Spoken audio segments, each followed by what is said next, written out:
For more on the state of black-owned businesses here in the U.S., my colleague Rachelle Akuffo spoke to Fred Smith, an entrepreneur who hosts the show Join the Convo. Rachelle began by asking him why black-owned businesses were so hard hit by the pandemic. Look at the population of black-owned businesses. Almost 96% of them are sole proprietorships, meaning that the owner is the only employee of the businesses. And you know, those smaller businesses tend to be more affected by things like the quarantine and the shelter in place that we're seeing. In addition, black businesses tend to skew more towards services than products. So in the services industry, as we know, they're getting hit very hard because we're limiting face-to-face interaction. So those are the two main reasons why we're seeing it impact the black businesses a little bit more. And you've touched on some of the demographics there. Talk about some of the others in terms of the industries that they tend to be in, and also where black businesses and black entrepreneurs tend to gravitate geographically as well in the US. Yeah, so first of all, there's a roughly 13 to 14% of the population in the United States is black, but only 4% of the business owners in the United States are black, of the 22.2 million business owners. So we know it's a very small percentage.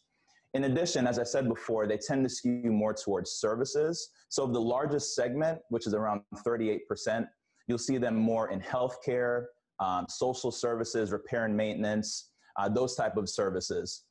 In terms of location, New York State has the largest number of black-owned businesses, followed by Georgia, Florida, and Texas. And is there something in particular that makes those states more attractive for black businesses? Well, I think in terms of New York State, it's a very business-friendly state. Georgia, especially in Atlanta, where it's the hub, has been known as very business-friendly for African Americans for years. And obviously, the population in Atlanta is majority black as well. So you'll see those geographies that have really spent time or have a history of being favorable towards businesses, and black-owned businesses tend to have more black-owned businesses.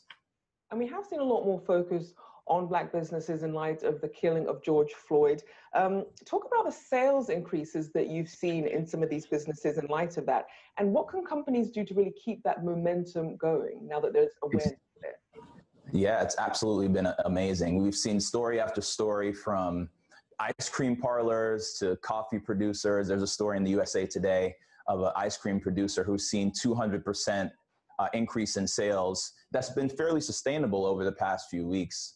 And I think a lot of that's due to the grassroots movement we've been seeing in terms of social media, those lists of black-owned businesses to support. We've seen some celebrities like Beyonce create their own lists, and that has really helped. And I hope that that continues, because that grassroots movement is really being felt by a lot of these business owners, many times unexpectedly, right? But it's going to take some help from larger corporations, I think, to support. But I'd also say this. I think if you look at the pain points of black-owned businesses, aside from access to capital, the second pain point has been marketing and advertising. Well, they've just gotten a boost in the marketing and advertising, and I think that's going to be sustained. I think when consumers see that black-owned businesses provide products that are on par or superior to the products they had been using before, they're going to stick with those products, right? And I also think that when we're working on this unconscious bias we have in all parts of society, I think the unconscious bias has also shown up in our consumer patterns, where we tend to buy where we feel safe. And I think as we work on the unconscious bias in everything, we'll also work on it here in purchasing decisions. And I think we'll see a sustained bump. It may not be 200% increase in revenue, but I'd say 20%, 30%, which is very meaningful. Now, while we are seeing some more collaborative efforts, you also have companies like Johnson & Johnson coming up with Band-Aid colors that are now more reflective of the whole spectrum of skin colors.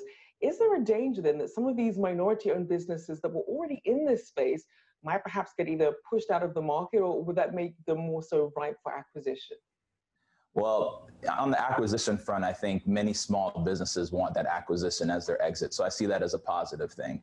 And in terms of the CPGs, I'd hope that they look to source from outside first before sourcing inside. It could be a danger.